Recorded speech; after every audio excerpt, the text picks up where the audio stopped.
Zaqatalada yeni ilin ilk günü yol qəzası baş verib, xəsarət alanlar var. Hadisə günorta saatlarında Zaqatala aşağı Tala avtomobil yolunda baş verib. Hərəkətdə olan minik avtomobilləri toqquşub. Qəza zamanı Vaz 2106 markalı avtomobilin sürücüsü və sərnişin xəsarət alıb. Yaralılar Zaqatala rayon mərkəzi xəstəxanasının cərrahiyyə korpusunun 2-ci təcil tibbi yardım şöbəsinə yerləşdiriliblər. Hazırda yaralılara ilkin tibbi yardım göstərilir, şəxsiyyətləri dəqiqləşdirilir.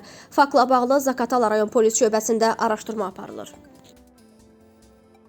Xüsusilə küllü miqdarda narkotik vasitə bu dəfə qarpız yükünün içərisində aşkar edilib. Bu barədə Dövlət Gömrük Komitəsi məlumat yayıb. Bildirilib ki, Astara Gömrük İdarəsinin əməkdaşları tərəfindən Azərbaycan ərazisindən tranzit keçməklə İrandan Rusiyaya təzə qarpız yükü aparan nəqliyyat vasitəsinə gömrük baxışı keçirilib.